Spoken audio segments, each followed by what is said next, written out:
Hey guys, Blake here. Just gonna wait a minute or so to let some more people join. Just can someone confirm that they can hear me? Yes. Awesome. Cool, cool, cool. All right, I'll just pop out another notification through Discord to remind everyone so that people can jump over. But let's start this in about 2 minutes.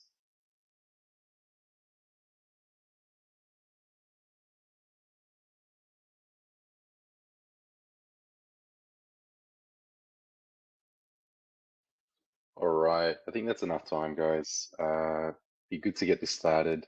For those listening in, my voice might sound a little bit softer than usual and less enthusiastic because I am sitting at about 1:30 a.m. my time in Australia. So I've just got to keep it down because my family are asleep. But today we have an AMA with our CEO, Martin, and also our CCO, Maximilian. And we've also got a lot of the team up here as well, just on stage. I'm sure they're going to be listening in. We will be taking questions from everyone. We do have a bit of a pre-written sheet of questions where we effectively took down everyone's questions, and we're probably going to just be running through that. Martin, did you have an idea in mind with what you wanted to do with that sheet? Would you want to run through it and call those out individually and then answer them, or would you prefer that we went to sort of like a Q&A from everyone? Like how would you prefer to do this? Hey, Blake. Hey, everybody. Great to speak. I think, Blake, what the objective of kind of summarizing the questions and putting them into themes was to be respectful of everybody's time. Make sure that all the questions are answered. Avoid duplicates, that many of the things kind of touched on the same or very similar type questions. So I think if we could run through that, we would then cover, let's say, a very high percentage in the most efficient manner possible, a high percentage of the questions. It also keeps all similar questions together. And then maybe at the end of each one of those themes, we could do maybe a little Q&A in case anybody's question hasn't specifically been answered. So I think that would probably be the best way. And again, want to be respectful of everybody's time. Yeah, awesome. Okay, I'm just going to go ahead and bring up that sheet. Just give me a second while I do that. I think there's like a couple of hundred questions in here. Yeah, there was quite a lot, which is why if you scroll down, you'll see we deduplicated it and grouped it into themes. I think that's, yep. A couple of hundred questions. Gotcha. and many in random order we're gonna be here quite a while. Cool. And the most important thing out of this is we get to the core of the questions as soon as we can, so everybody gets their questions answered. Yeah, definitely. All right, cool. If you can just confirm that you can still hear me, I'll go ahead and start reading out the questions, and then we can just get answers from the relevant team members. Can you hear me?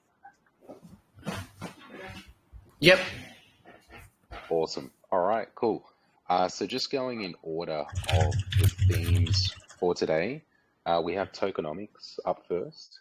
And the first question is, when will the buyback and staking start? Max, do you want to kind of lead off on tokenomics type answers, and I'll chip in as and when? Yeah, absolutely. So staking is on its way. We're still going through legal, finalizing a couple of points there, but it should be up very soon. We have a couple of different forms of doing staking that will be coming along.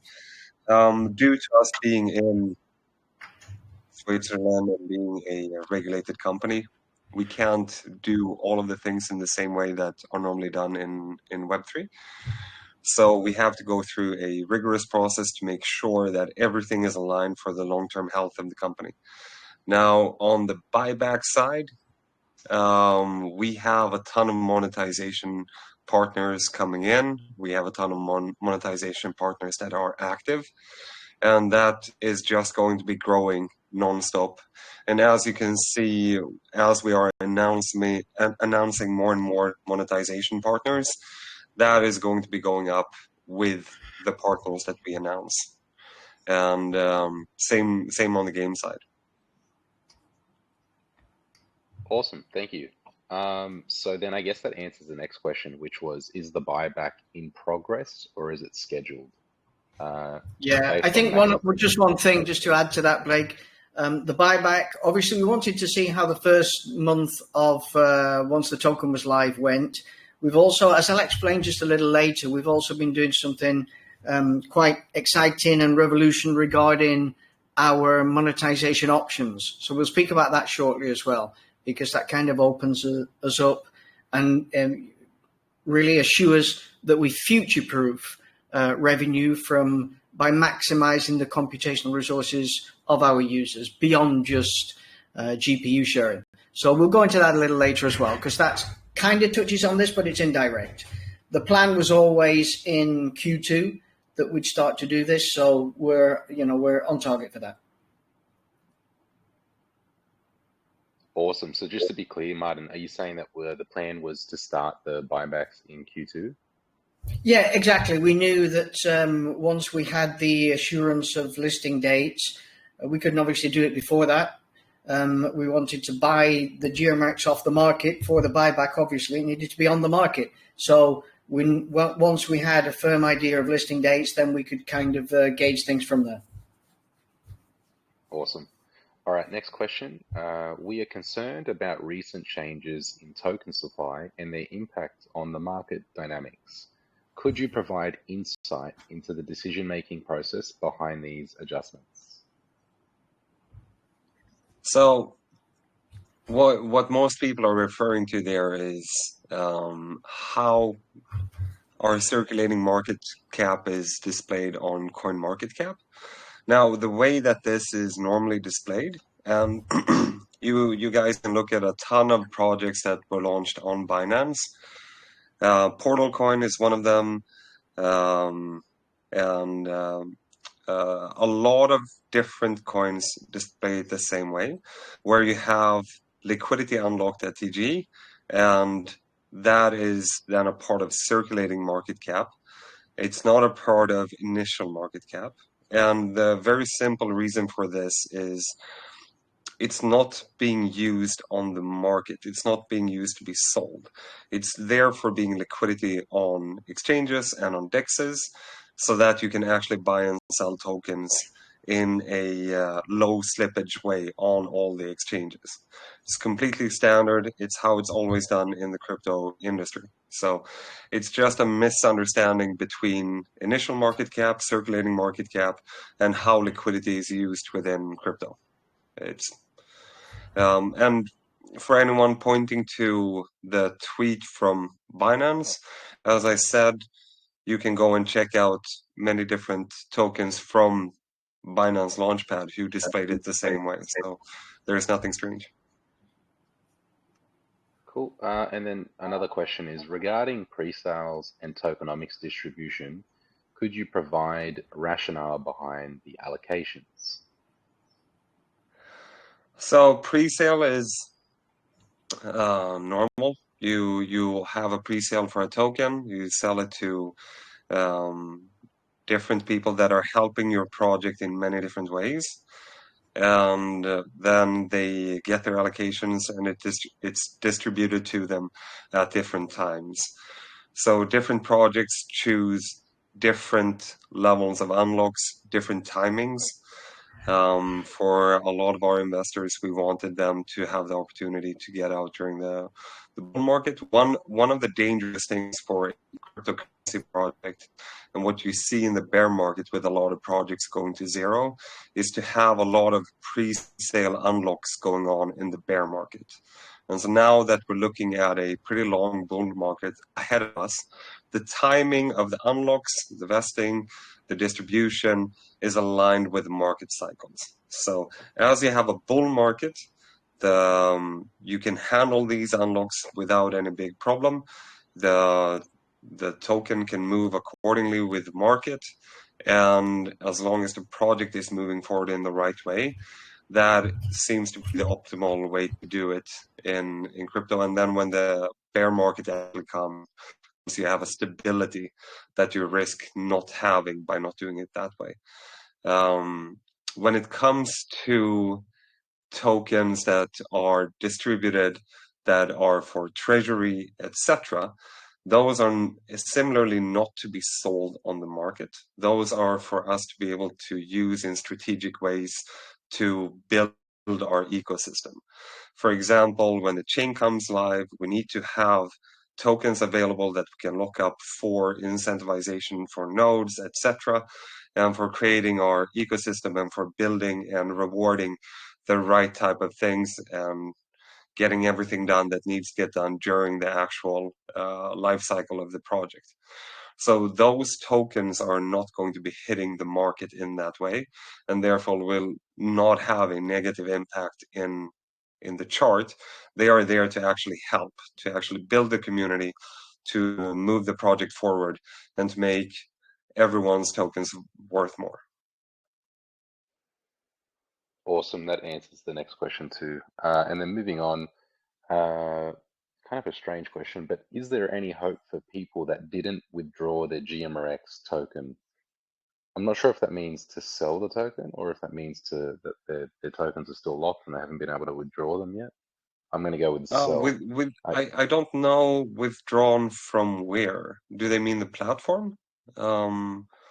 I think I think for they might anyone have who has meant. NFTs, for their NFTs, you stake your NFTs and you should be able to get your tokens. For the platform itself, if you have been monetizing, you should be able to withdraw them without any problem.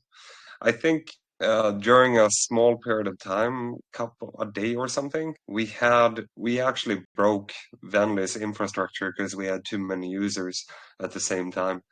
But all of those things are taken care of, so there shouldn't be any problem for anyone having their tokens locked somewhere. Awesome. So we've already answered the question around when do buybacks start and when will they be visible. So Martin's answered that in Q2, which we're on track for. And then we've also got as the next question, where will we see the total supply reducing as tokens are burned? What did you say? Where will people be able to see the total supply reducing as tokens are burned? Total supply will be reducing on both CoinMarketCap and CoinGecko when we're burning tokens. And of course, we will announce it. So it will be very visible to everyone, completely transparent. Awesome. All right. Next questions are themed around marketing. So the question is, why don't we have any marketing activities during the market's upward correction? Marketing is ongoing. So if people haven't been paying attention, we're pretty active throughout our socials. We're pretty active in the community channels as well. It's always ongoing. However, the intensity of the marketing activities fluctuates and moves in accordance with the timing of bigger releases. So when we have bigger releases coming up, we focus harder on the marketing and push out a lot more, especially with all our different marketing partners, as opposed to when we don't have big news to share, the intensity of that reduces. The next question was, when is the marketing scheduled? Bit of a broad question, but always, it's always happening. And when a new thing's coming, they're coming as we release them and as we form new partnerships. And so we can't really talk on the partnerships until they come to fruition, and then we're able to like actually from both parties' approvals talk about those. So yeah, it basically just comes as it's formed, I guess. Another question was, when is a listing on a big exchange? I think what they mean is, when is another listing on a big exchange? I know that we're in talks with multiple exchanges, big ones as well. As for when they come, it usually is at the their own sort of like, yeah, like Max, maybe you want to talk about this, just how they sort of work when it comes to decision making on listings. First of all, most big exchanges, they don't tell you when you're going to launch or list when you're on the market. You find out like right before. So even if we have immediate listings upcoming, normally we wouldn't know until right before. But even if we do know, we are not allowed to say. And if you say anything about an upcoming listing, normally you lose it. So they are extremely strict with this, all of the big exchanges. So any team that you see in Web3 saying like, oh, we're getting this listing or that listing, you should probably stay away because it's a massive red flag for the actual listing teams. So you don't speak about, we're not allowed to comment on any big exchanges that we're talking to. But of course, we're talking to the big exchanges. And when the big listings will come, you'll have to wait and see. But it's coming. Cool. Next question is, Blake mentioned several times prior to launch that he had 2 announcements a week for 6 months, all lined up. What happened to the rest of the announcements? So with the current like market cycle down, we basically withheld announcements to work off timing. Anyone that understands marketing in crypto knows that it's all about what you say and especially when you say it. So it's all to do with timing. We have multiple announcements, but we prefer to do those in accordance with a number of things. Market conditions are one of like 10 variables that we look at. And so we do have a ridiculous amount of announcements, but we just have decided to withhold those with that recent downturn that we all saw. All right, next question is, or it's actually next topic and theme. So we're on to GPU and monetization. The first question is, how can the team convince more people to lend their GPU on the Gaimin platform without negatively affecting the GMRX price?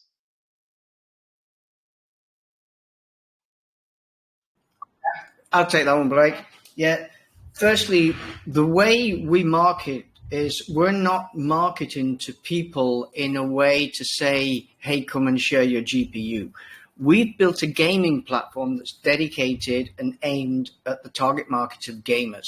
And gaming is at the beginning of what will be a multi-year shift from Web 2 gaming to Web 3 gaming. We've built a Web 2.5 platform, and it's ahead of the game. It's very early for where we are in this, this monumental transition from Web 2 to Web 3 gaming. The transition will happen. The big gaming companies are now more open to the incorporation of Web 3 tech into their games than they were before. You can see this happening. Anybody with an eye on the game, the larger gaming landscape can see this. We've been approached, which is really interesting. Our Dota 2 team are playing right now, and we've actually been approached by a few of the world's leading gaming organizations, esports organizations, who are now openly discussing about how they can fit into this transition themselves, and to make sure they don't miss out on this. So we're not trying to convince somebody to use a GPU. We're looking to offer a gamer access to the next generation of games and a better gaming experience and improved gameplay and more fun by doing exactly what 1.8 or whatever the figure is now billion Windows PC gamers do, and 3 billion gamers globally when you start to include mobile and console, etc. So there's 3 billion plus gamers globally who game for certain reasons. We're giving them more reasons to come and game using our ecosystem and our platform. We're also, and I'll go into this a little later so that I can share really the bigger picture, because it's always important to keep in mind the bigger picture of what's happening on a macro scale, not just a micro scale. So we're going to offer, and we are offering gamers an enhanced gaming experience. As part of their enhanced gaming experience, they have the opportunity to turn on monetization and invisibly, without any complex setup on their part, share computational resources. That's how we build our cloud. We're not trying to convince somebody, hey, come and share your GPU. We're saying, hey, you a gamer? You want more fun gaming? You want to own your own digital gaming assets instead of them belonging to the game? You want to be able to use them across game, cross chain? You want all of the things that you're doing now, but better? Come and try our platform. Now, that simple approach is already, even though we're in the infancy of this shift, it's already produced 400,000 downloads. It's already produced what's likely to be over the next 30 days, somewhere in the region of 70 to 80,000 monthly active users. We broke our record the other day of 15,000 daily active users. There isn't another gaming or crypto-related gaming project out there, GPU sharing project out there, however you wish to term it, in the deep-in space, that can actually show those type of numbers. And those numbers are achieved not by saying, hey, come and share your GPU and make some money. Those are achieved by going to our target market, which are gamers. So the way we do this is very simple. Guys, come and use our platform, check it out. If you like it, keep playing on it, okay? And you have the option to monetize. Now, we know from our internal data that approximately 80% of people are actually monetizing to a greater or lesser extent daily. You know, that depends on their behavior, etc. So that's the way we are building the computational resources. Okay, Blake? Yeah, awesome, Martin. This one kind of... sorry, Blake, there was a second part to that. I beg your pardon. There was a second. How do we, without negatively affecting the GMRX price? Well, that's easy. You know, we buy back with the revenue that's created from the people who download the platform, enable monetization, and we monetize their computational resources. And I'll explain why I say computational resources and not just GPU. I'll explain that shortly. Okay. And we monetize that. Then, you know, as everybody knows, the plan is we go and we buy back GMRX. So that doesn't negatively affect GMRX in any way. That actually increases the buy pressure on GMRX. Okay, that's the whole question. Just on you explaining that further, Martin, let's be mindful of the next big marketing push and announcement. Yes. So we don't spoil the surprise. All right, okay.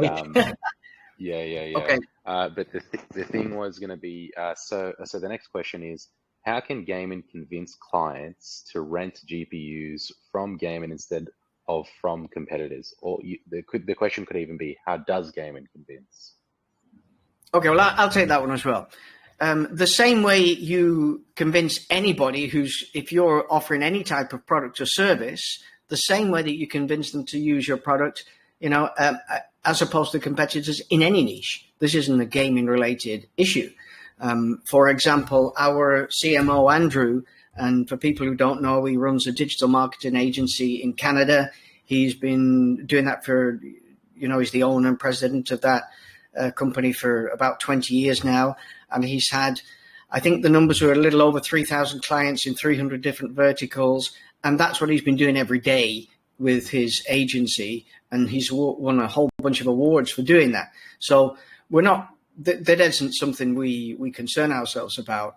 One of the key things and one of the key strategies we have in that is, imagine just if we just focus on the actual game sector, just on gaming companies, game studios, game developers, all of those guys who are running costs of infrastructure related costs to host their game, to host the downloading for their game, to power their game, to power in-game data processing requirements. Maybe they're going to start using shortly AI-powered NPCs within the game. Imagine we go to those games, which we're in conversations with some of these, by the way, right now, and we say, hey, instead of paying your digital infrastructure costs to Amazon AWS or to Google Cloud or whoever they may be using, why not pay it to Gaimin? And we give 90% of that back to the actual gamers. So your own customers are gaining from you spending a lower amount, you save money, you get access to globally distributed infrastructure, and you're actually putting money in your own users' pockets as opposed to one of the other cloud solutions out there. That is a totally unique, as we call in marketing, a UPS, a USP, a unique selling point. So there are many options. If anybody has done any type of digital advertising, you'll know that the demand, bear in mind what we're actually looking at here. The demand for digital infrastructure is growing faster than the supply of digital infrastructure. So we're not marketing something that's particularly difficult to market. We can very easily be more competitive, more flexible, and more scalable because of the way we're built in terms of our architecture being globally distributed. Apart from that, the reason we can be competitive on price is because our digital infrastructure is already built. It's already out there. There's I'm going to use the figure 1.8 billion. The latest figures I saw was around that, so forgive me if I'm a little out. Around 1.8 billion Windows PC gamers right now.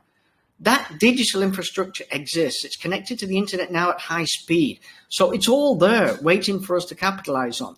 We don't need to go out and build new server farms. We don't need to go out and build new security and warehousing and staff and all of the things that all of the other cloud solutions have to offer. So from an economic point of view, all the other cloud solutions, they have economies of scale, but they also have to recover costs and produce a profit. We've already got that digital infrastructure in place. And by putting just an acceptable amount of purchasing power in the hands of our users who already have their computers on anyway because they're gamers, this just runs in the background. It means we have a competitive edge over everybody else that literally nobody else in the market has. Okay, Blake? Yep. Thanks, Martin. So the next question was, how many real GPU users are there?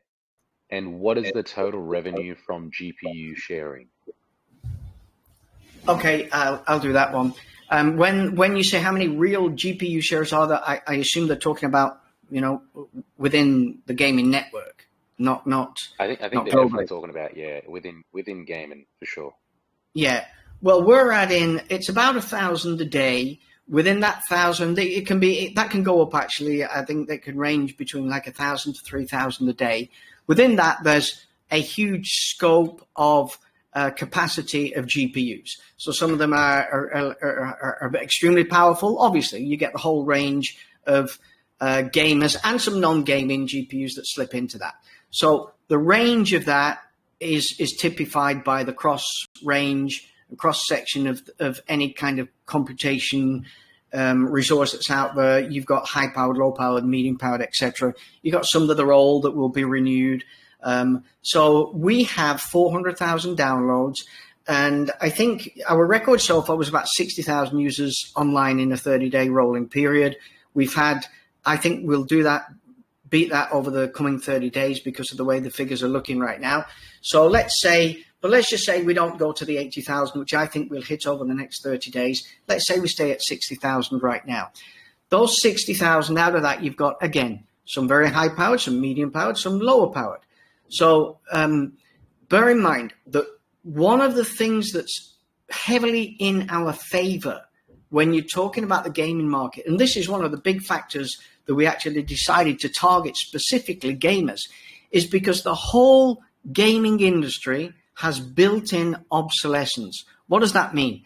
It means if you have a gaming laptop, gaming PC now, in a few years, the games have become more demanding.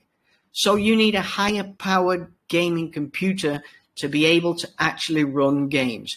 A 10-year-old gaming PC, even a 5-year-old gaming PC now, isn't as good as a new one. So people update, they renew, they buy GPU cards. We've seen the growth of NVIDIA because of the supply of and demand for GPU cards. Okay, so we know that whatever it is that we have now in terms of an average GPU across our user network, in 6 months, that's increased. In 6 months later, that's increased again. That is not us making that increase. That is the global pressure and built-in obsolescence of the gaming world. Now, as gaming begins to accelerate and incorporate even new, more exciting tech, like increased graphics with the bigger screens, more more video demands, more need for local-based processing to be able to enjoy the newer games as they come online, then people upgrade their computers. So the actual GPUs and the power of the GPUs that we have right now, I've mentioned the monthly figures based on the downloads and figures that we have internally. And also beyond that, I know that will automatically update itself as gaming, dictates, as it always has done, as computers always have done, not just gaming. What is our revenue from GPU sharing? The last time we did a full count of everything, which was a couple of months ago, I don't know the latest figures beyond that, we were about $500,000 in revenue generated to date. So it's not insignificant, but when you bear in mind that most of that has been testing based, because it isn't our major focus. It hasn't been our major focus whilst we've been building. Much more important, and again, Blake, I'm not going to surprise the marketing push that will be happening soon with the big announcement, but much more important has been using the testing from customers who've come on board specifically to help us with this, is to develop what we've just been silently releasing and testing. And again, Blake, I'm gonna not talk any more about that, but it's something that is revolutionary in terms of monetization. Okay, so please watch out for the marketing that's coming up. There is nothing else like it in terms of monetization, and that's been much more of our focus.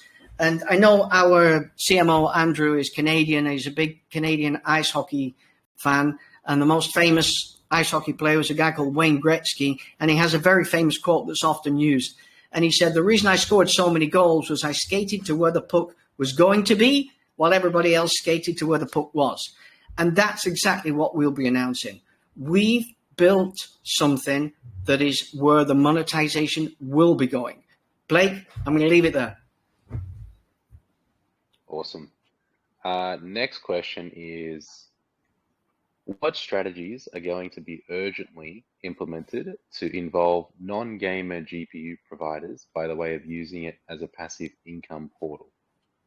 Okay, I'll take that one. First of all, we don't tend to act off impulse and urgency. We have a plan. It's an extraordinarily ambitious plan. We take decisions strategically. That doesn't mean slowly, it means strategically. It doesn't mean knee-jerk reactions.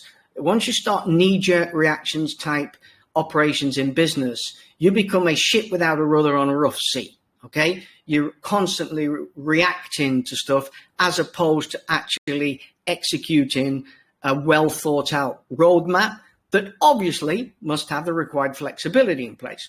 So that's, the urgently, well, we don't urgently implement stuff. We implement things that take us along our roadmap, and I'm going to explain the bigger picture a little later, okay?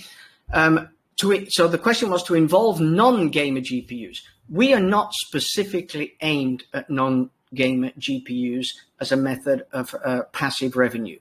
We're looking for the gamer who opens his computer, his extremely powerful gaming computer, this runs in the background, and he can generate some passive revenue and then go and spend it and go and lock it up within our new gaming community fan portal that Kevin will explain shortly, and spend it on digital gaming assets, and give him purchasing power for a gaming platform. So our market is gamers.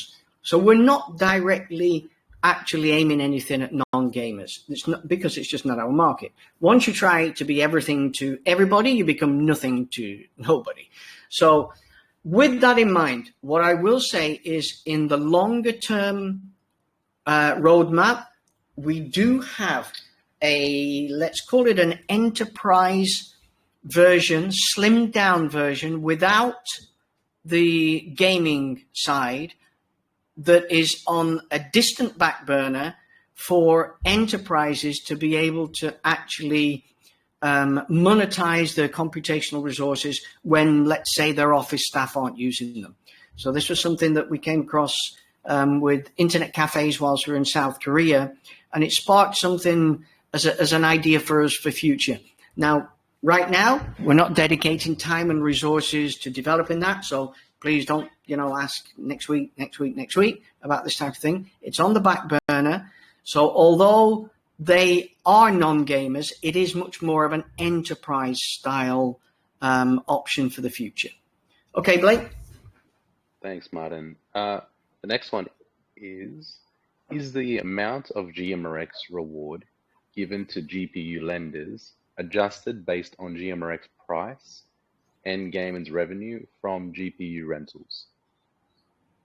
Okay, I think there's a second part to that. Do you want to finish that question? Or is it just based on GMRX price regardless of whether Gaimin is earning more or less? Okay, in terms of actual revenue generated, it's all dollar-based, of course. So, we take the dollar revenue and buy whatever that will buy as a buyback in terms of GMRX. That's depending on the price of GMRX. One of the things that will be adjusted that hasn't so far, because we've just been observing it, is the daily rewards. So the daily rewards are the same right now. The daily rewards help us. The daily rewards are all algorithm-based. So we know out of so many people who achieve daily rewards, X percentage of those people are actually contributing to monetization. That monetization has allowed us to do the testing of the development of what you'll shortly be announcing with the marketing push. So at the moment, we've been using that as an incentive to help us develop and scale and build out an improved infrastructure for our gaming cloud. That, at the end of this month, will be reviewed, and then we will look to make those adjustments as best fit the business requirements. Cool. All right, next question. It's actually a new theme, more towards Max perhaps. Product development and innovation. What is the current development progress of Gaimin's Layer 2, and when can we expect a testnet for it? I think that's still a Martin question. You want to take that one, Martin? I'll take that, no problem. Right now, the most important thing in our L2 is the finalizing of the plan for the development. We don't want to start. Well, in fact, if I take a step back there, we've actually hired a guy to get us the best talent available to be able to contribute to what we believe will be the easily the best option for any game studio to build a blockchain solution. And let me tell you why this is important, because this is really relevant. If we build, imagine this, it's not an if, it's a when, but I'm going to say that. We build a blockchain solution that satisfies and solves all of the challenges for games in the transition from Web 0.2 to Web 0.3. Now, there's a lot of challenges in blockchain technology for seamless gaming, a seamless gaming experience and a seamless gaming interface to be able to actually make this transition right now. It's clunky, okay? It's clunky, it's slow, the constant need for approvals. There's so many things right now that are an obstacle for that transition from Web 2 to Web 3. So any game studio has got to go and solve a whole bunch of problems before they can offer a game which is super slick and a Web 2 style quality of delivery of game experience to the user. So all of those things need to be solved. We're going to solve them. We've already hired one. I mean, the level of talent on the people we're hiring here is extraordinarily high. One guy. We've just agreed with another guy to come on board. Max, I don't know how much you want to reveal about the background. You can maybe do that after I finished. We're looking at we've spoke to a lot of games over the past few years. We know the challenges. We know all of the pain points. So we are simply going to build a game-related blockchain solution that removes all of those challenges. Now, when this is complete, every game that wants to make that transition and build in Web3 benefits and Web3 tech to enhance the gaming experience for their game, they're either going to have to use us or they're going to have to go and solve all the problems that we will already have solved. So if you're a game studio, imagine there's a custom built blockchain that removes all the pain points for the gamer, for the game studio, and for all of the tech that you need to offer this improved game experience. It opens the door for us to onboard games. Every single game developer out there is going to have to say, well, I either use the gaming chain or I'm going to have to solve all of this stuff myself. So this opens the door for the mass onboarding of future games and current games who wish to make that Web3, Web 2.5 transition. Now, when we do that, here's the benefits to us. Those games are going to bring their users on board. Those games bring their users. That increases the gaming platform download. That builds our gaming cloud network of contributors. We benefit from all of their marketing because they're doing marketing to bring users to their game. Well, again, all of that benefits our L2 and it benefits us. So the L2 itself is incredibly important. This is something that we've had in mind since we started to speak to games and realized that there's so many challenges right now for them to be able to deliver what they want to deliver. So the progress right now is we're very much on the drawing board, but we will be on the drawing board implementing those and testing those initial ideas for definitely the coming weeks. Once we actually start to develop, it won't be random development. It will be development based on a plan that's derived from the best minds that we can find within this space to develop this solution. Max, do you want to touch and explain the backgrounds without giving the names away of a couple of people that we're actually just hired and just in the process of hiring? Also, without giving the alpha away, Max, please. Yeah, I don't want to give too much alpha away, but these people are coming from the best institutions, are some of the top names when it comes to understanding and building blockchains, and also for building out the ecosystems. So we have a couple of advisors and team members to be announced in the coming weeks. But yeah, I'm not going to give too much alpha away. Okay, so a testnet, estimated date on the testnet. As soon as we've got some firm ideas, we'll let people know. The development of this is amongst our priorities. Thanks, Martin. I'm going to skip the rest of those questions in that particular theme because they give away too much of what's actually coming.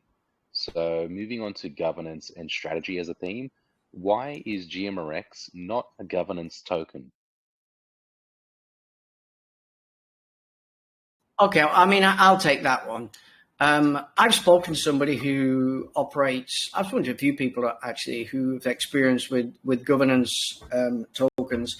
And although decentralized decision-making may seem very idealistic and a wonderful thing, the practicalities of it from people who are actually doing it is it has a lot of downsides, and it isn't easy to reverse that decision should you take it. For example, there's increased operational complexity and costs involved in actually ensuring that it's done correctly.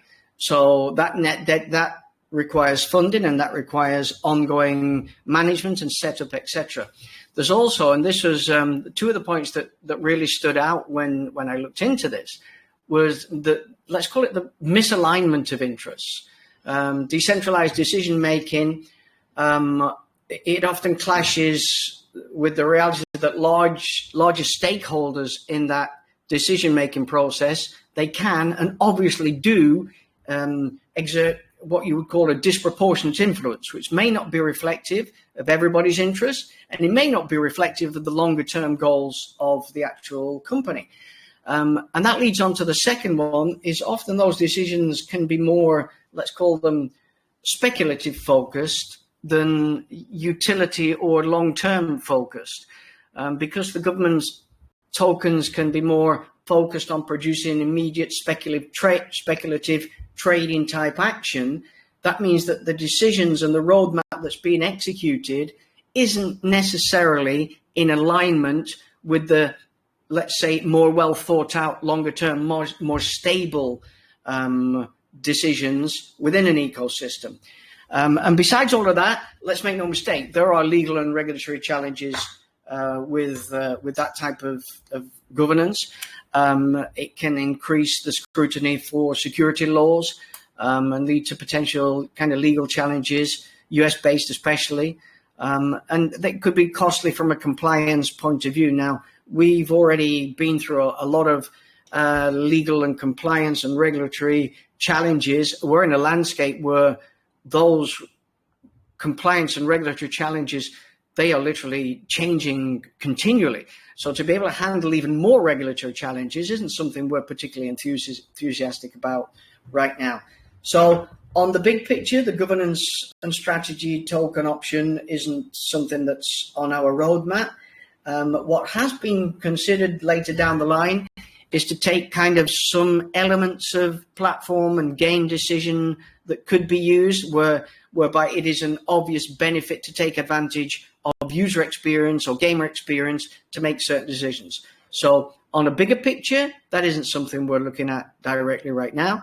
On a smaller picture, there could be certain elements whereby it's extremely beneficial to take that into consideration.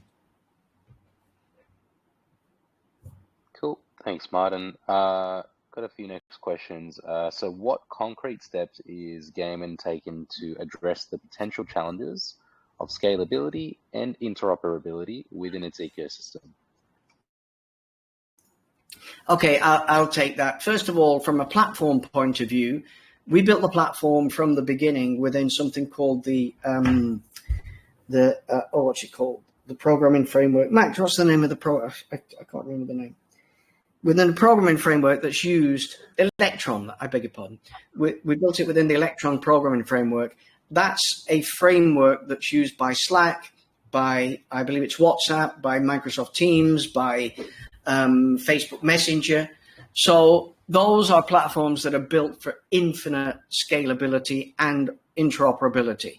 So the fact that we built that from day one, because we have a target market which is just, in the hundreds of millions and, the billions, let's say, that was something that was established from the beginning. The fact that we're already at 400,000, little over now, downloads shows without any significant marketing promotion in terms of download as of date, that's something that we'll be pressing the accelerator on, as you'll shortly see in the coming weeks and months. So that's something that was built in from day one, our ability to be able to scale to the mass numbers. When you think of any type of crypto related project, what gives value to the project, the two main factors that give value are utility and adoption. So we're in a field whereby our possibilities for adoption are unrivaled, and our possibilities for utility are, again, I don't believe they're rivaled by any other project in this space.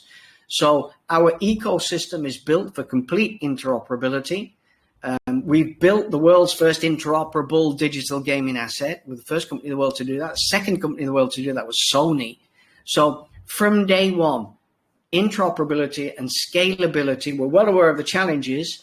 They're all kind of baked into the cake from the beginning.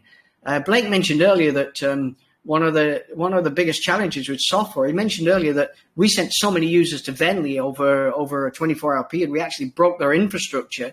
It didn't break it.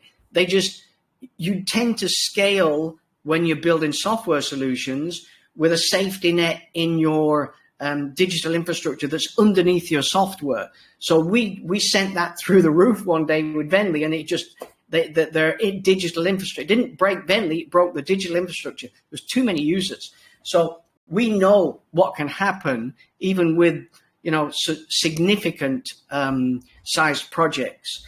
We also plan to take a lot of our own digital infrastructure and host it on our own gaming cloud. So that provides us with the scalability that we'll be offering to clients in the future. So those options are already very well thought out. Awesome. Thanks, Martin. Next question is, I didn't really understand this question, but why after 6 years in the making was regulatory approval not in place for the burn and stake mechanism ready for launch? Okay, that's an easy one. 6 years in the making. You don't spend 6 years. 6 years ago, you don't build the regulatory framework for 6 years in the future. You know, it changes too much to be able to do that. So you have to do that much nearer the time. Our lawyer who's actually doing that, our Swiss lawyer, he's actually working on an EU level and a Swiss regulatory level on staking. So to say we have like literally the best person in Europe working to ensure that not only are we able to do this correctly, we're able to do this and have longevity and avoid the maximum number of potential compliance issues that are related to it. So you don't sit down now in crypto and say, okay, let's build a compliance policy for 6 years in the future, because it's just changed so much. It literally, you know, I mean, you look at the exchanges that were compliant in certain countries 6 years ago, and you look at the lack of those exchanges now in certain entities, you know, the UK, Canada, I specifically know about, and that's because what was compliant 6 years ago is no longer compliant. So you have to adapt to the market. Also, you have to take into consideration, whilst we've been 6 years in the making, the first couple of years we spent really just building a prototype to validate what we saw as this colossal opportunity. We wanted to build that prototype to prove to ourselves, because the founders we were all busy. We weren't kind of hanging around waiting for a business opportunity. We were all busy with our own things.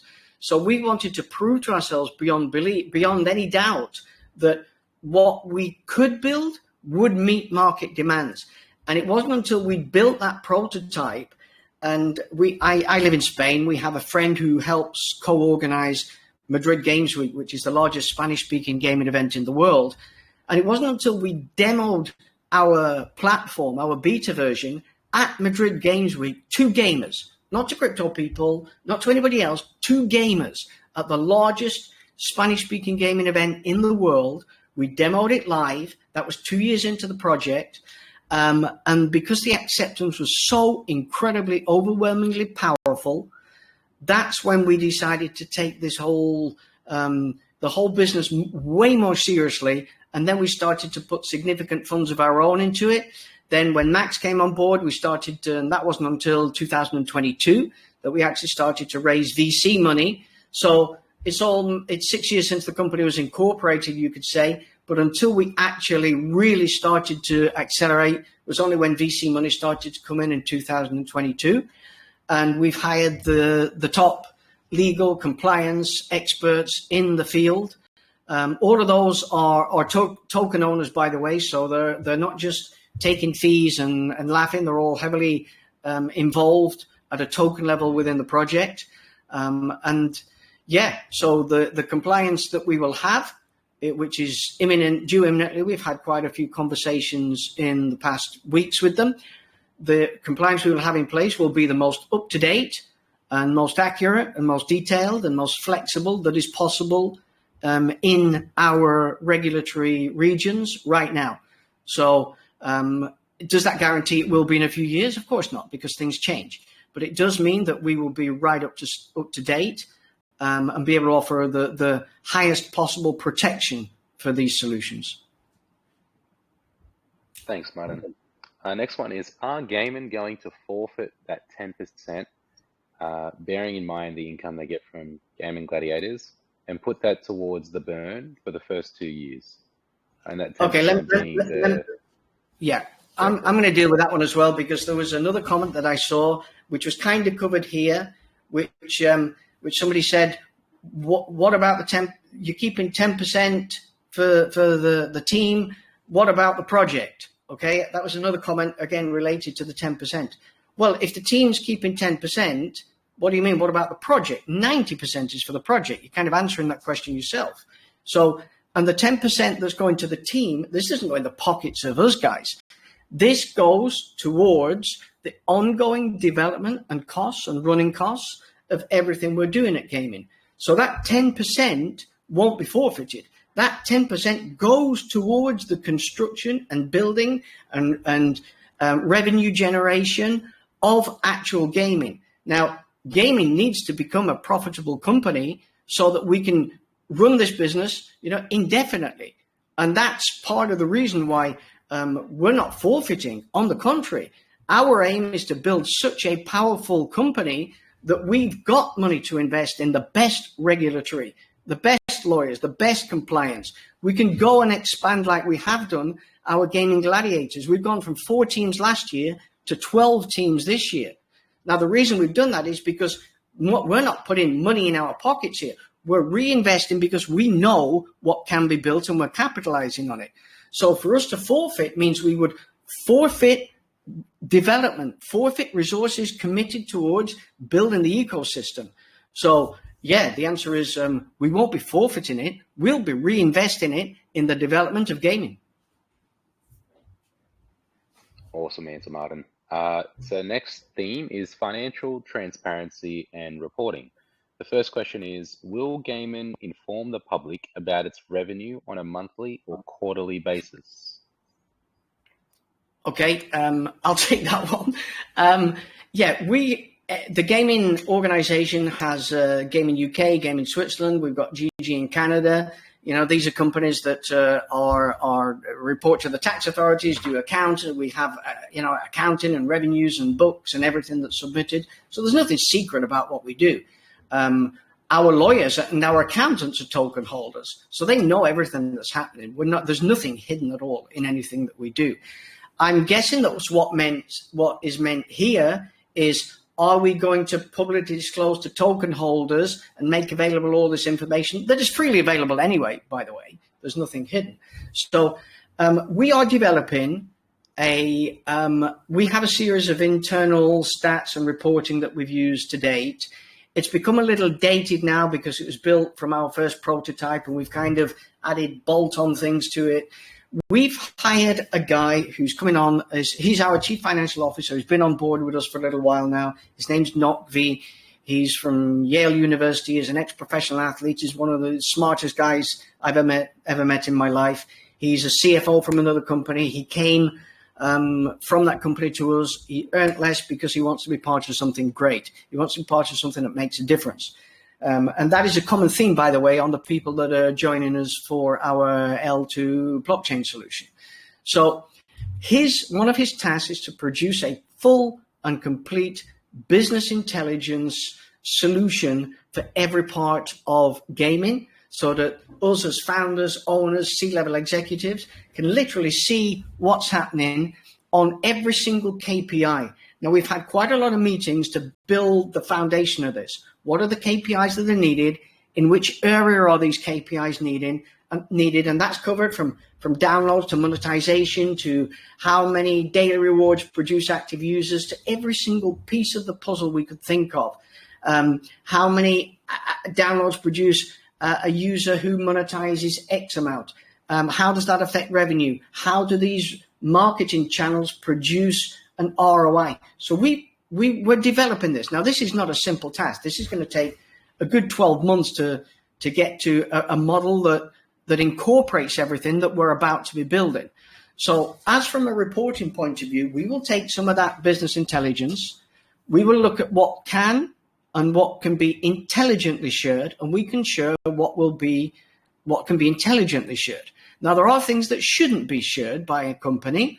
There are things like NDA documentation, NDA details from potential partners that shouldn't be shared. There are potential revenue partners who don't want any of the revenue shared publicly, so those considerations need to be taken into consideration. So we will take what is to be built. Our outdated system will be modernized with a completely, we will use blockchain-based data wherever we can, so that it can be, it's completely transparent, not that we're looking to hide anything at all, and what can be intelligently shared will be.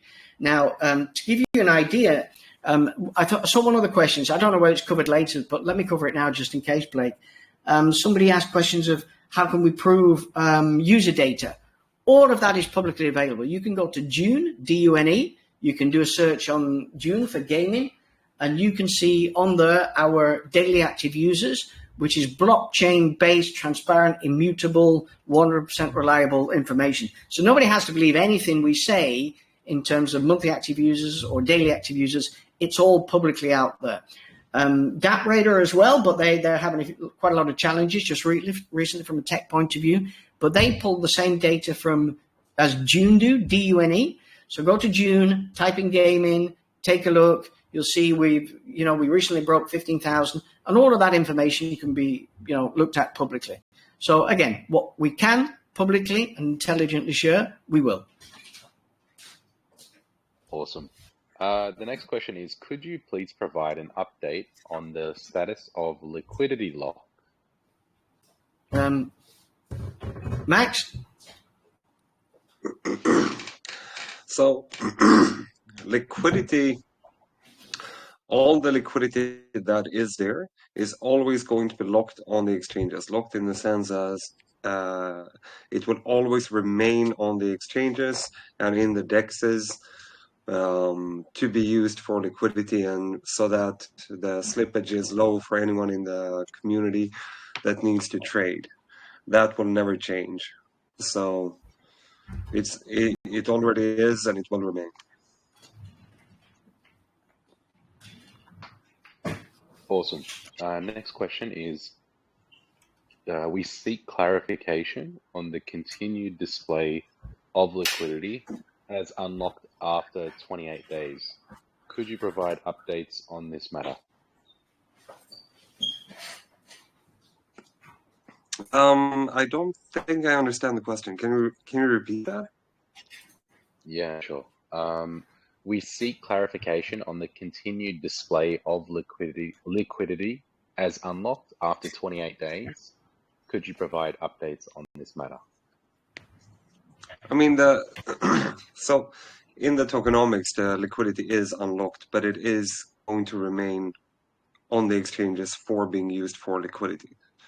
So that's just how it's done in crypto. If you're looking for other projects that are doing it similarly, just go and check out the tokenomics from Portal Coin or Pixel, or 1/3 of the or most of the tokens that were launched on Binance, and you can check out their tokenomics. It's the same way. Awesome. Thanks, Max.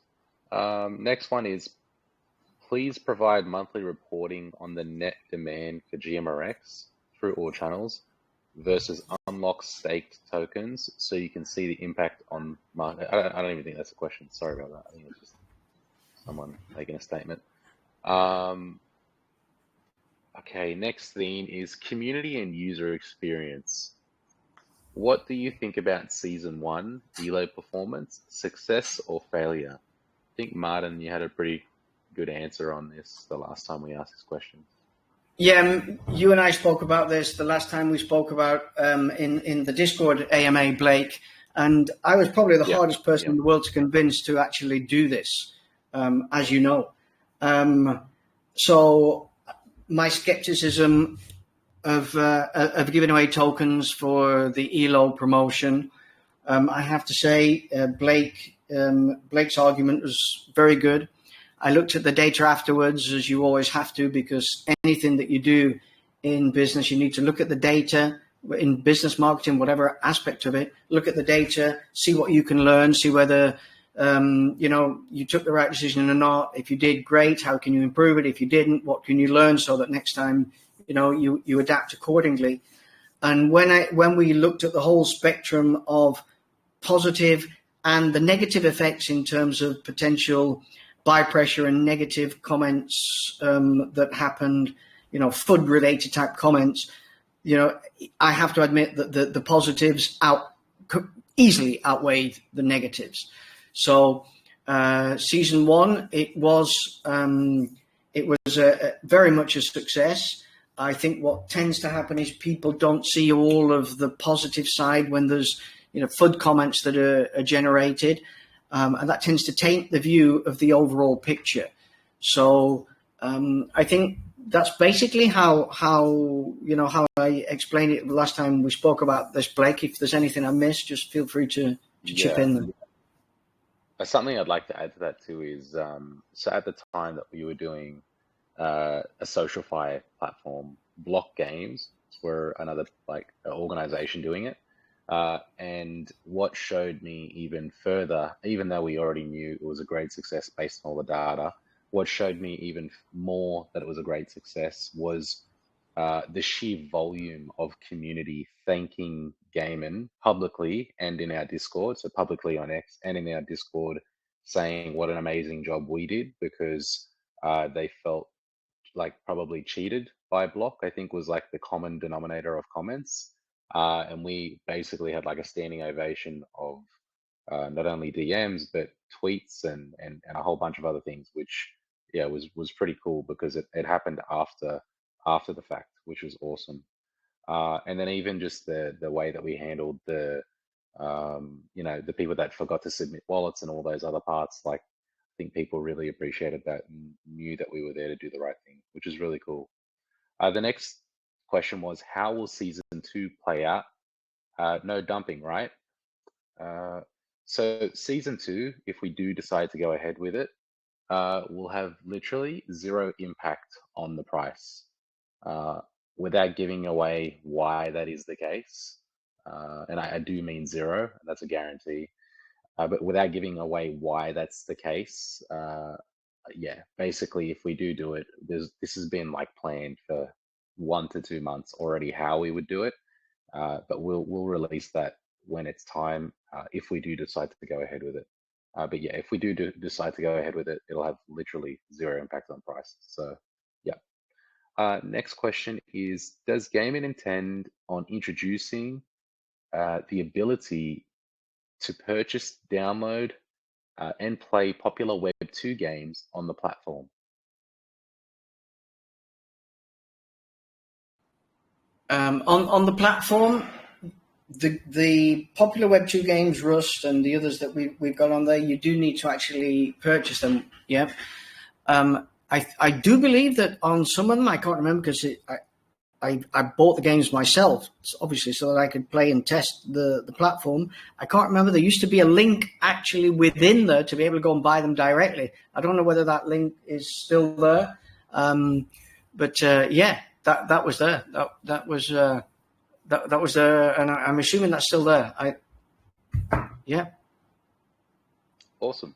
Next question. The Gaimin platform is aimed at Web 2 gamers to monetize and earn GMRX, which they will then use to buy DGAs. Do you have plans for a Web 2 friendly on-ramp on the platform for them to buy GMRX and DGAs? Yes, we do. Several points to that question. First of all, we built for Web 2 game developers. We built a whole series of developer tools that we developed in our adaptation of Minecraft and GTA and Rust to make them Web 3 enabled games. That we actually developed a whole series of tools that opens the door for a developer to be able to onboard his games within that. Now then, if you're talking about a fiat on-ramp to be able to actually go and purchase tokens within the platform to buy DGAs, we are actually speaking to people now to enable that. So absolutely, yes. Awesome. All right, just going to the next section. Okay, those are just weird statements. They're not even questions. That actually brings us to the end of that document, which is great. So for context, everyone, we've gone through about probably 50 questions. We had a few hundred and then used ChatGPT to condense and summarize and get rid of duplicates and bring those into a number of questions that were basically what everyone was asking. So now that that's completed, what we could do is just keeping in mind everyone's time. We've been running for an hour and 11 minutes now. Maybe we just let up a few people from the audience that can ask questions that perhaps we've missed, although that's pretty comprehensive, I'm sure there might be a few questions that are still lingering. So yeah, if you do have a question, we'll just spend the next Blake, 5 to 10 minutes. Blake, just before yes, you sorry. do that, do you want to talk about the Colosseum a little on this chat for people, or is that something you prefer to hold back for marketing? Yeah, I'd rather hold back that for marketing. Yeah, Right. there's a few points that I guys, just so you're aware, like we obviously want to tell you guys everything that's coming. That me as the there's always like finding the right balance. Martin would love to explain and everything that's coming and talk about it right now. Me as the marketer, I like to time things to have a better impact with bringing more people into the community, keeping the element of surprise, and then at the same time keeping you guys all excited. But then also making sure that I time it right so that it has an impact on the price of things as well, which is what a lot of you are concerned with. So there is a lot. There's a lot of layering that comes into the decision making of when and how we release things. So yeah, if we can hold back on that just for now, Martin. No worries. Everyone will know about that soon. Was there anything else that you wanted to talk about, Martin? Yeah, I mean, when we finish with all the questions, I'd like to just remind everybody of the big picture goal of what we plan, what's underway, where we aim to be. But before we get to, I'll do that at the end of the questions, Blake. But one thing I would mention quickly is just to show as a kind of demonstration that we're here to stay. And don't panic if there's a bad day on the market or whatever. Yeah, we've just taken a new office in Lisbon, Portugal. We've taken it. It's an incentive from the city of Lisbon. They're promoting new businesses related to blockchain, AI, gaming, etc. We fall right within the areas that they want to build. It's near Lisbon University. We've spoken to people from the incentive from the City of London has attracted company like Microsoft, etc. Microsoft will be our neighbors. Our office is next door to Microsoft. We've taken two full floors of a building there. We got an extraordinary price because they could see that we're the exact type of company that Lisbon wants to be attracting, and to get young talent from their university to work for companies like ourselves in these exciting fields of AI and gaming and blockchain related. So we've got our office. One level will be completely dedicated to Gaming Gladiators, which is, of course, our brand building arm, which this year will produce like extraordinary exposure to us within the gaming world. And one full floor is dedicated to gaming and specifically related to enhancing gamer experience and ensuring that we're building exactly what future gamers want. So that's a big thing. We actually been told by the initiative by the City of Lisbon that the Mayor of Lisbon will actually plans to come and inaugurate the office when we open it. So that's, although not related to any of the questions, it's just a sign, again, of our commitment to this and our commitment to absolute longevity, for everybody to know that we're here to stay. So why don't we take any questions, Blake, and then I'll kind of wrap up with a big picture view so everybody just remembers, what made gaming so attractive for them when they decided to get involved at whatever level, and just assure them that we're absolutely on track. Yeah, that'd be a good way to wrap up, for sure. All right, let's get some people up. If you do have questions and you think that we didn't cover basically all of them through the questions and answers that we took from everyone over the last 24, 48 hours, please raise your hand. I believe there's a function down the bottom there that allows you to sort of request to speak, and we'll let you up, and you can just come up and ask a question, and we'll just keep it pretty standard, pretty open. Feel free to just jump up, ask a question. Can't see anyone requesting, but if there aren't any requests after, let's just give it like 30 seconds, we'll just pass it back to Martin, and he can just help us wrap up. But please feel free, feel welcome to just pop up and ask any question that you feel we didn't cover. As you can tell, we're all pretty relaxed here. Always happy to sort of answer any questions. 2D3, I can see is requesting. Going to allow him to speak. Hey, 2D3, unmute yourself when you're ready, and yeah, just ask your question. Hi, can you hear us? Yeah. Cool. So my questions are regarding the platform and like the support, regarding the platform. It seems very generic, and it doesn't seem to like help out like the users regarding any kind of specific problems. And I was wondering if there's going to be some kind of upgrade to that. Some things like, if we're in the dark, especially the users that let you guys use the GPU 24/7, unless you're part of the team, I guess. We don't know why, one day we get like 100 GMRX, and then the other day we get like 5, right? And then like for rendering one week or one payout, it will be like 199, and then the other day it will be like 1, right? And so I'm just wondering why the difference is, how the prices are, going, and basically, just confirm you guys are paying out correctly, you know what I mean? And instead of the current system, which is, trust us, bro, we got this all covered. Everything is all right, and if we're trying to deal with transparency, I would feel like that's something that is useful. And I think, if I'm not mistaken, you guys used to have something like that there, but because it was inaccurate or hard for people to read or whatever, you guys just took it out, when, a lot of people, the users, are still saying that we would like to have something like that, So another thing I was wondering is that, why can't users and holders, especially people who invest in the project, have some kind of vote or say on some kind of change, in, if it's something minor, not like something that's dealing with legal issues or stuff like that, but any kind of changes to the UI, or if you're going to take a setting out or setting in, or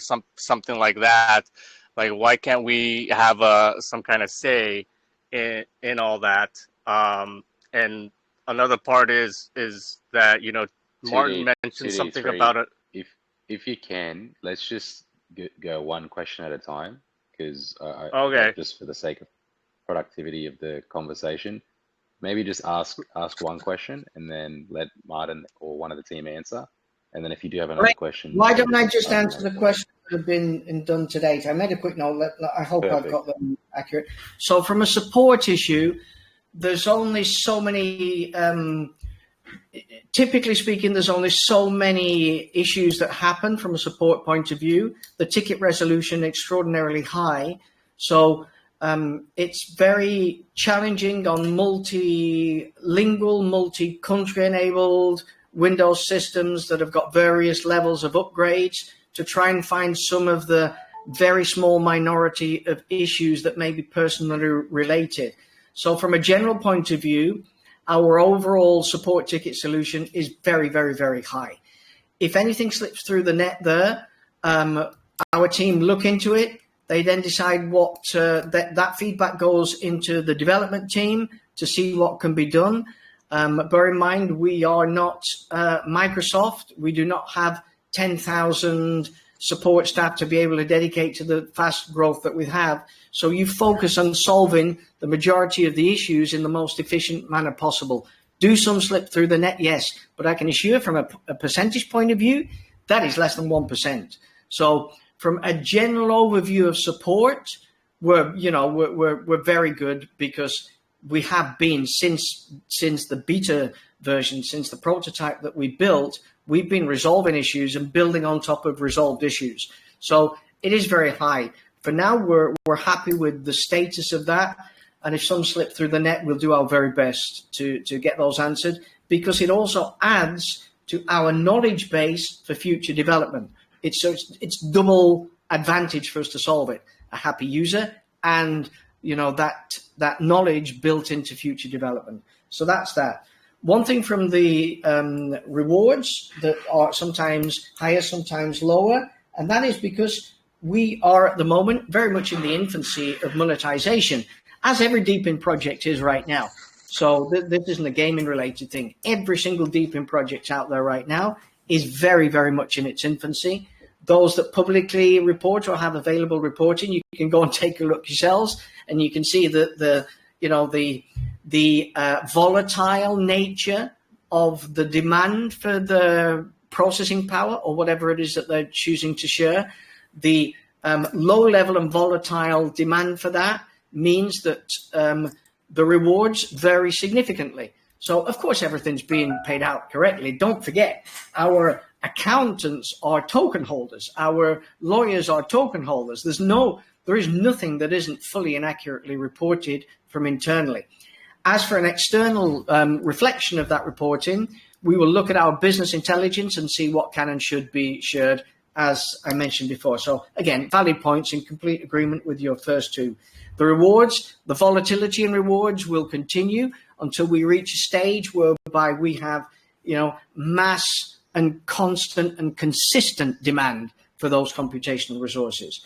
So hence, until then, because some of the projects are used for very much for testing, so that's got a certain level that we charge projects for, and it's very flexible at the moment. So as I said, all of that will be shortly reflected, that testing, in an announcement that Blake's excited to release shortly about what we've developed from monetization. So there will be volatility and variance in rewards. That's quite normal.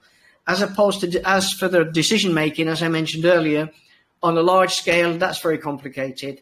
There's so many moving parts to the business right now that on a large scale, you need the view that we as founders and C-level executives have to make sure that everything's working as it should. We do have the exact decision making that you've said. We do have on a tester level. We've got tester groups within our network of users that we regularly ask for feedback. So we haven't scaled beyond that tester group right now. These are hardened gamers, hardened crypto people. They give us feedback on UX, UI, feedback, improvements, etc. So that is done, and that is something, when I talked about governance earlier, that we will look to bring whatever decisions are best used by having most input. We will look to do that in the future. So again, all your questions, the first four at least, I've answered, and they're all valid points. Thank you very much. Thank you for responding, and I think you've cleared it out pretty well. And I guess the only other thing that I have is you brought back that feedback. I think the people will know I'm one of the few guys during the ELO campaign that got banned from your Discord server, and I've invested easily 5 figures into the project, and I know other people who also invested a lot of money into project has been banned. I was just wondering, why you guys do that, and why is it that you're kind of shunning feedback or any kind of criticism coming your way, because that's what the ban was basically for bringing up points about the project, and some would deem it as constructive criticism, some would deem it as FUD, and that's just all in the eye of the beholder. And so I'm just wondering, if you keep on banning people from the Discord who bring up points that are, like you said, you want happy users. So if they're unhappy, they're going to voice their concerns or complaints. But if you ban them, how are you going to improve? You know what I mean? Okay, Blake, do you want to comment on the banning situation with the ELO? And first of all, there is there's no banning of criticism, as this call in itself demonstrates. We're happy to take any calls and give any answers. We may not agree on every point that are explained, but that's quite normal. It would be, it would be insane if everybody was to agree on everything. So yeah, okay, Blake, you want to cover the banning situation? Yeah. So typically speaking, people are banned from the Discord for a number of reasons. One is like incessantly creating FUD or intentionally trying to harm the state of the Discord. Another is by abusing other people in the Discord. If they're using like hate speech or just like sending harmful content to people. They're, I think, typically the two main reasons why people get banned. In terms of like the leniency of that though, the team are told to be super lenient for anyone that's just like, in there and like are actually like we're all basically on the same wavelength when it comes to trying to turn a fudder back into like a positive community member. But it's one of those things. Sometimes people just get banned because, I don't know, as the saying goes, you can lead a horse to water, you can't force it to drink, right? And so we do basically try to give as many chances as possible in terms of like when people FUD. But if they continue to just FUD even after we answer questions and even after we show that we're trying to help them, we just ban them. We do have a zero tolerance though to people that use hate speech or like sexist remarks or anything like that. I've been pretty hard on the team to make sure that everyone just instant bans people that do those sorts of things because we're a gaming community. We're positive. We're happy. We just don't like any of it. So I hope that answers that question. Right. Then if move over to. Oh yeah, go. Sorry, what was that? Oh yeah, if that was the case, then I would say check the logs. There should be no hate speech that I did. I got muted one time because I wrote something kind of long because you guys didn't want like long stuff written during the ELO stuff. You know what I mean? So I wrote something long about right, and then so I got muted. Insta walls, or like text walls. But 2D3, right. Like I understand your situation. If you could DM one of us about like if you feel like you need to be unbanned, this isn't the form to do it. It's more about questions around AMAs. Well, so I don't want to be unbanned. That's not what I'm asking. I'm asking why, not just me. I'm not the only one. There's multiple people who invested heavy into your project that's been banned, and there has been no, warning or whatever. You've explained your process, and I'm just saying that that's not how the process went. You know what I mean? Yeah, so that's debatable. That's very right. debatable. It is debatable. I've been around for a while, and they're pretty fair. So I think, like they said, this probably isn't the best spot to bring it up. They let me on for a question, so I would love to ask that. They've already went over this. If you don't mind, 2D3, we'll jump back over to questions. If you want to just mute yourself and unmute yourself if you do have another question, I'll throw it over to Black Smoke. Yeah, that's no problem. I just want to just let it out there to let it be known that that's what's going on. So. All right, man. Yeah, that's a very normal business process. So yeah, thank you guys for doing this AMA. My question is, what I'm seeing a lot of the issues that the community is bringing up is that there possibly isn't enough demand on the model that you guys have built right now. Are you guys building up a BD team?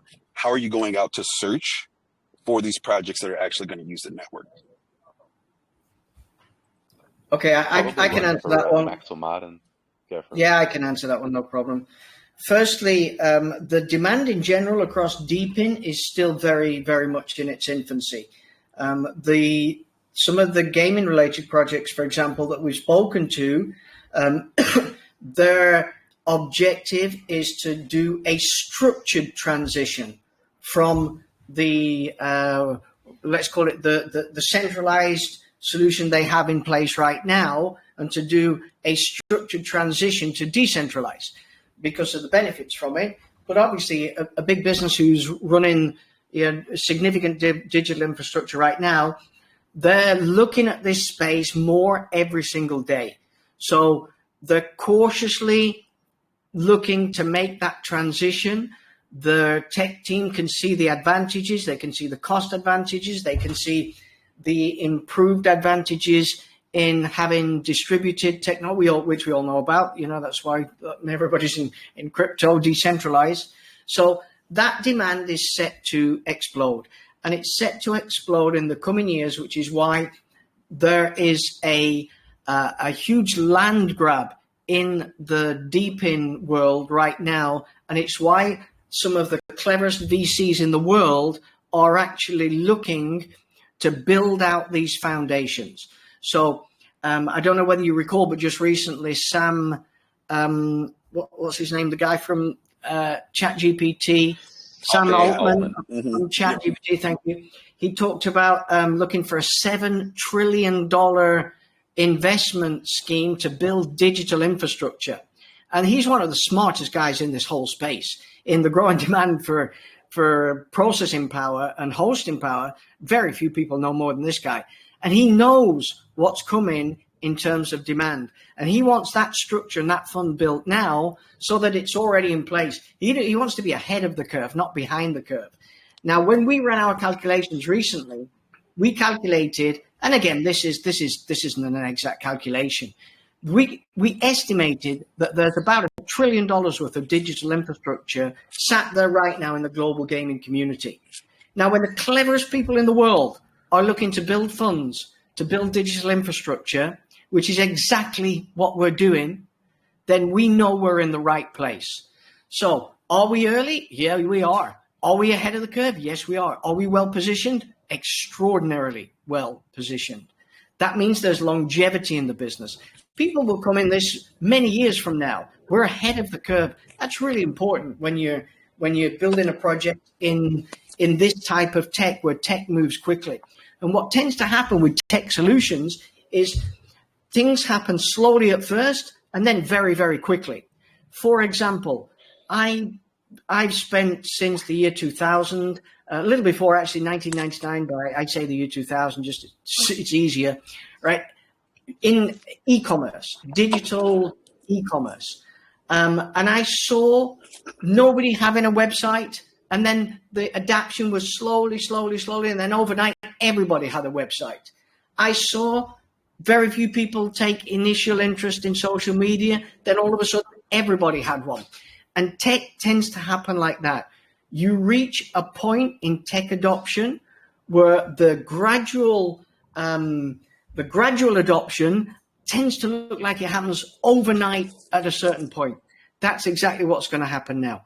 As for business development, we have a business development rollout plan for the adoption for this. And right now we're working on what we consider to be the low-hanging fruit. Now, here's what we're doing. We're building very quickly the adoption of GPUs. Our goal is to acquire the maximum number of gamers as fast as we possibly can. Why? Because that gives us that digital infrastructure. Then, because we have the capability to build that digital infrastructure faster than anybody else, because we're offering gamers a gaming platform, we're not offering them digital infrastructure. We're offering something they already use and already love. It's their passion, their hobby. We're just enhancing that. That means our ability to scale is unparalleled. Once we can achieve a certain level of adoption, recommendations and referrals of the platform take over. We build that foundation faster than anybody else.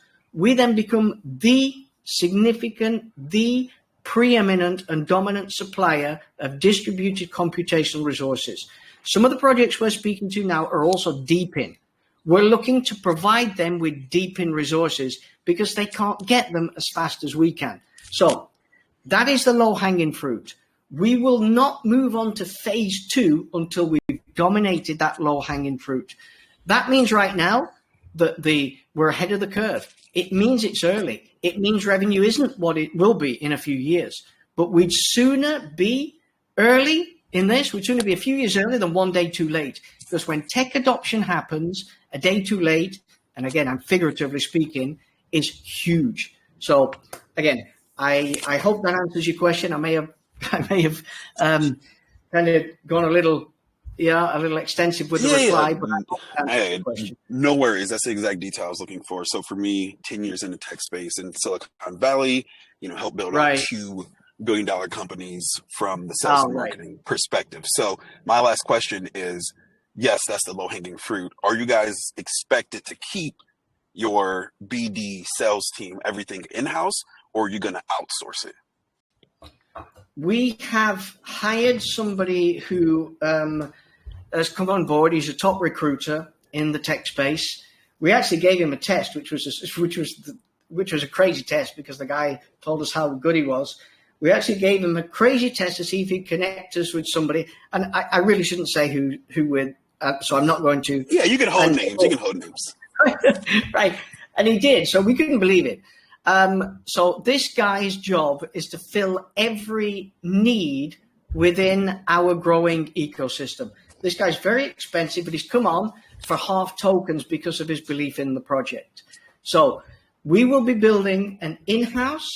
If that doesn't meet the demand when that demand comes, we will expand and we will take on board, maybe third parties who work within the context of our own in-house team. So we're very open to that. Those type of plans, because we're very much focused on what we've just agreed is the low-hanging fruit, those plans are very fluid right now.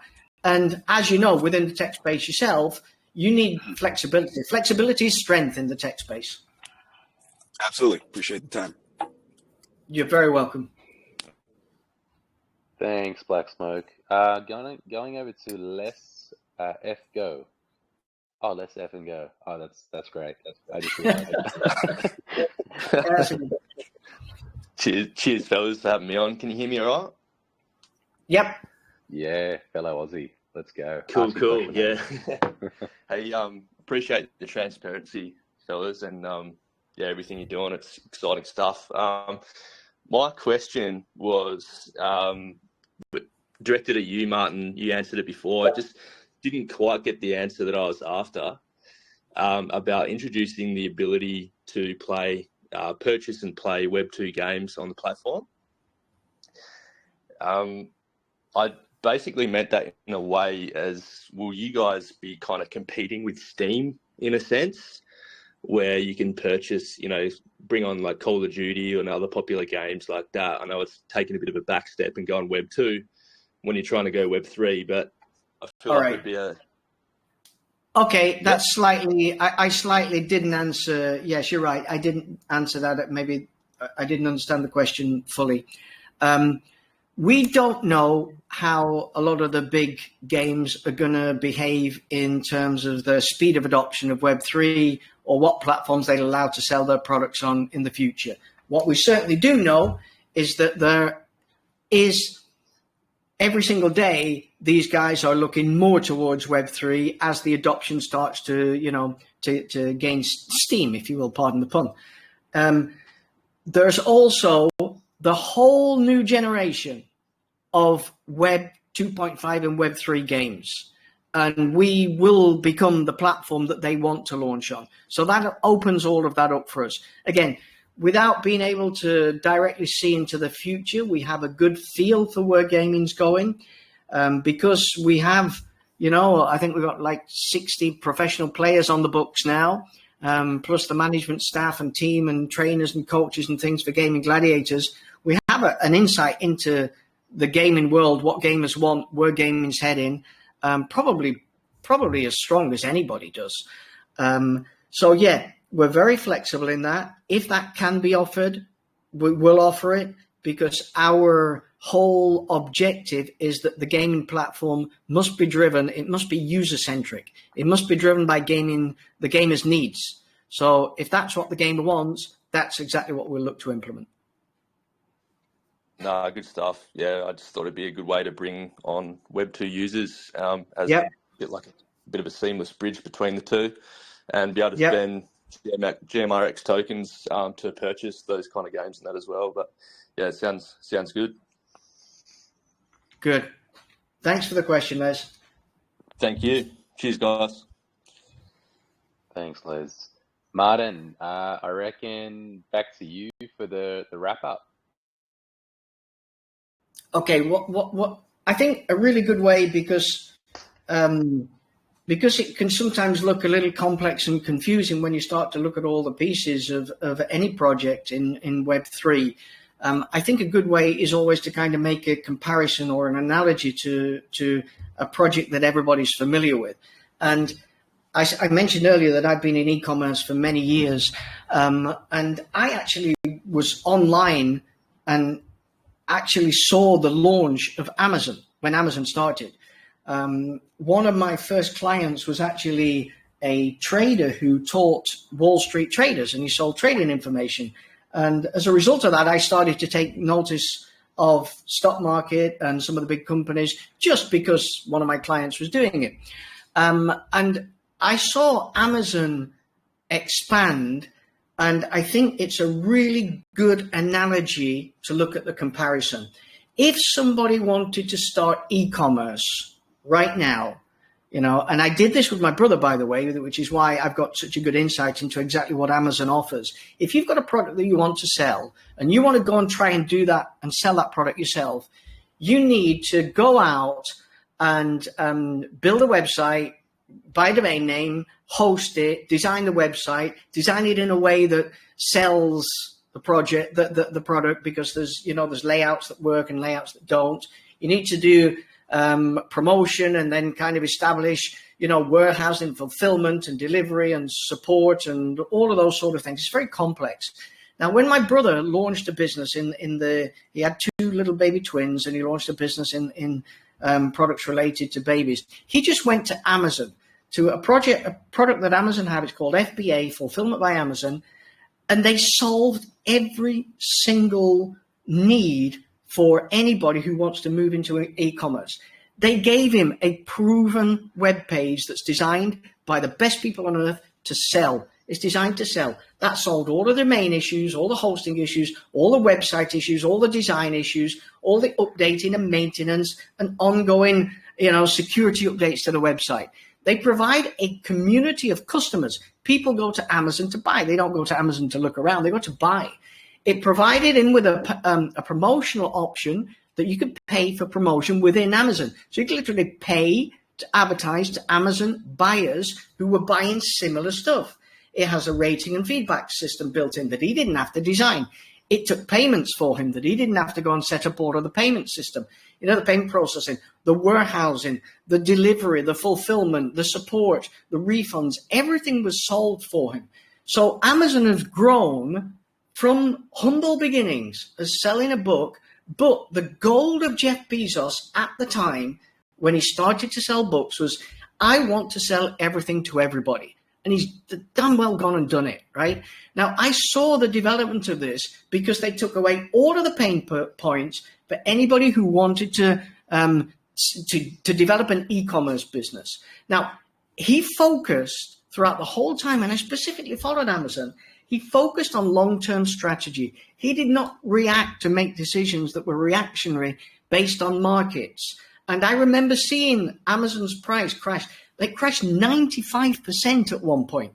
I think 2 or 3 60% crashes in addition to that. Now, I'm kind of rounding. I think they were like, from memory, 57, 56 or whatever it was. But like huge crashes along the way. But he focused on his business of building an infrastructure project. It is the greatest infrastructure success project for e-commerce ever. And accordingly, Amazon stock went from a few cents to the whatever $200 that it is right now. Okay. Now, here's what we're trying to do and why I use the analogy of Amazon. We are taking all of the pain points for game developers and for gamers to move them from Web 2 to Web 3 gaming. So if you're a game studio, you need a blockchain that's going to solve your problems. You need a platform to launch your game on. You need an audience of gamers and a community that are already existing so that your game can get instant adoption. You need maybe, if you're going to launch a token, a launch pad to launch your token on. You want help with developer tools so that you can easily implement Web3 tech and benefits into your game. Yeah, you need marketing and support. We've got that. We can even put a name of a game on 12 professional esports teams if that's what's needed and what's wanted. We can introduce them to VCs who are looking for this type of space, and we can give their users purchasing power by enabling monetization. So literally, we can become that infrastructure project for every future game that goes forward. All of those gamers coming on board, all of those users, if they choose to come with us, and why wouldn't they if we can offer all of these things, that gives us all the users and all those computational resources. That is what's going to enable us to build what we've always wanted to build. When we first started, we called it, we're going to build the world's largest supercomputer. That's now become a narrative that's called Deepin. The name Deepin didn't even exist when we started to build this.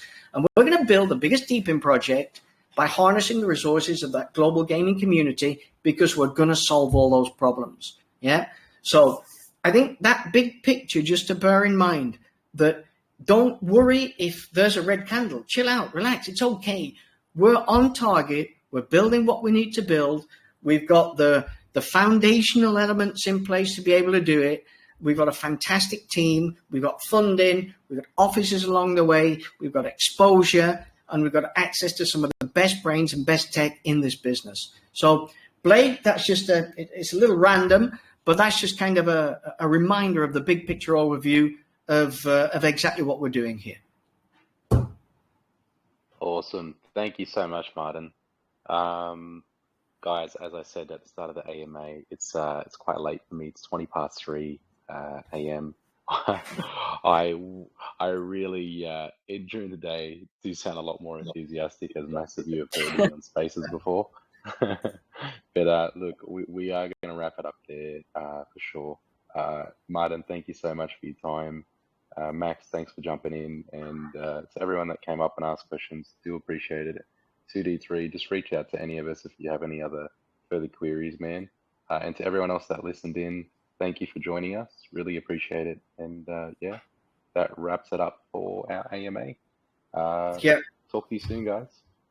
Thanks, everybody, for your time and your attention. I know how important and valuable that is to everybody. And I trust that we've been able to answer those questions. And once again, thank you for joining us on this exciting adventure.